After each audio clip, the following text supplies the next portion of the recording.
How's it going, everybody?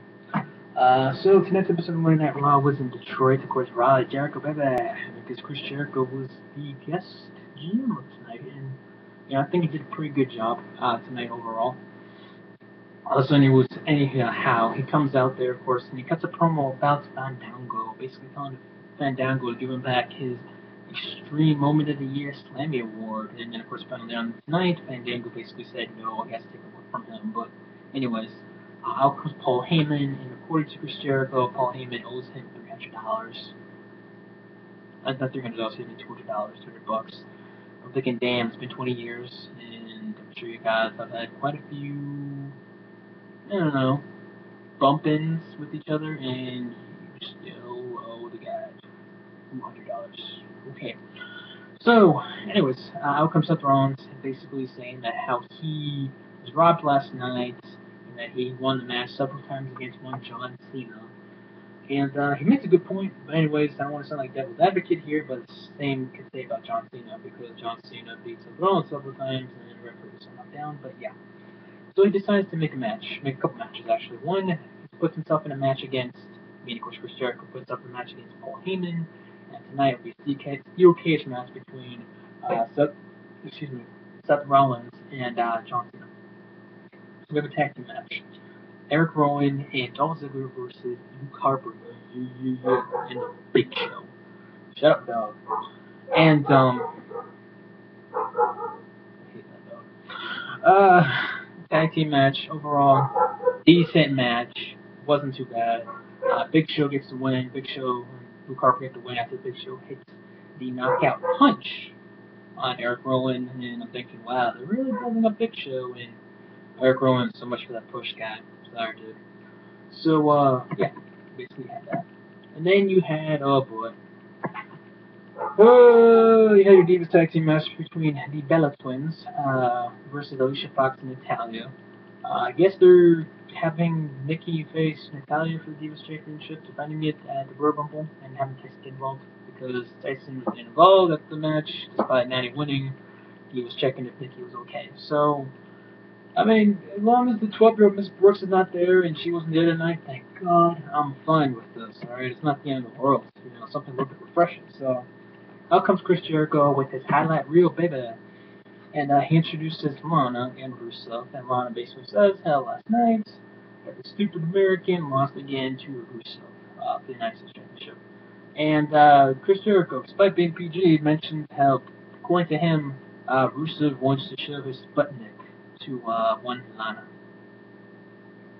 He also called her a tramp, but hey, it's pretty funny still. They're probably dating in real life, me, Lana, and Rusev.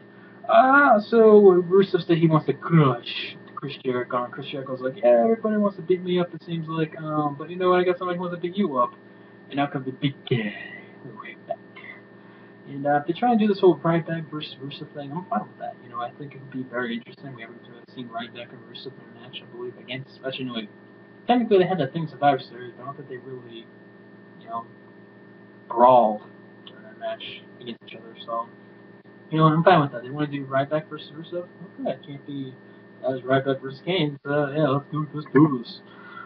So then we have a tag team match between a New Day versus Star Goldust. Also, before this, you had a vignette of Ascension. You guys already know how I feel about that. At least it brings, despite myself not being a fan of them, at least it brings some depth into the tag team. There's much needed depth, that is.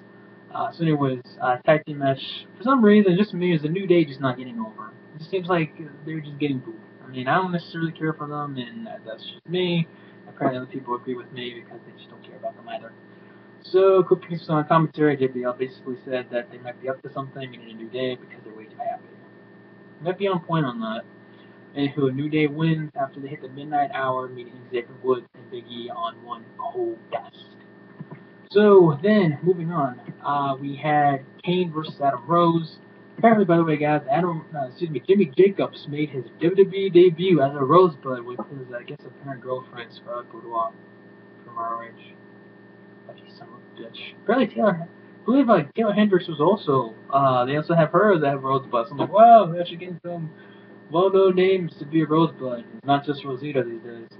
The alternative, So we had Adam Rose versus Kane, short squash match. Kane wins. Yes, guys, Kane wins on Raw. Shocker. It really was a shocker. I checked the polls. I thought this was in real life. So he hits the double choke slam on both the bunny, goddamn, and Adam Rose pins Rose 1, 2, 3. Then hits the tombstone on the bunny, and according to WWE's Twitter account, they're acting like the bunny's dead. Thank you, God. This is one of the greatest episodes this year alone. Just for that. Thank you, God. No AJ, freaking the bunny's dead. Oh, freaking yeah. So then we're moving on. Yeah, it's sad I'm praising both of those, isn't it? But, So we have Paul Heyman versus Chris Jericho, and according to Paul Heyman, the beating he's going to get from Jericho is not PG, and that he'll give him the $200 to write him a check, and that he basically made Chris Jericho for what he was back in ECW. Jericho said he doesn't want the money, he just wants to see what the fans were asked for his results. The result was they were going to have a street fight. But Paul Heyman has a backup plan, and the backup plan is Brock Lesnar. Yes, guys, the WWE World Heavyweight Champion actually made an appearance on Raw. Oh my God, hell froze tonight. Alright, freaking goddamn. By the way, ironically, there's a Hell Michigan. They were in Detroit, so. Anyways, Jericho tries to hit the Codebreaker on Brock Lesnar. Lesnar reverses it. The F5. And, yeah, Jericho sounds like he just got hit by a truck. Yeah, that's pretty much it. So, that being said, you had, The Miz versus Jimmy Uso. Actually, excuse me, skip that, pardon me. Trying to rush this, of course.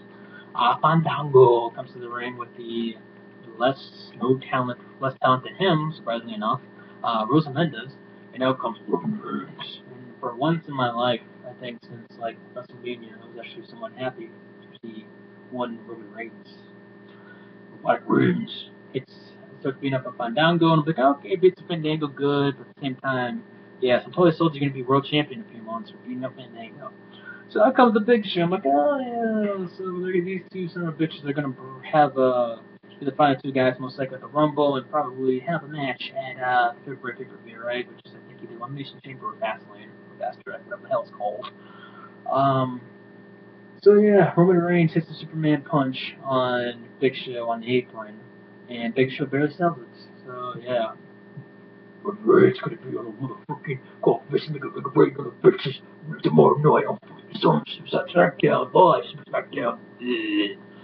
God damn. Okay, so we have The Miz versus Jimmy Uso. Pretty good match. You know, I found it a lot more entertaining than the tag team match they had last night, of course, being respective teams.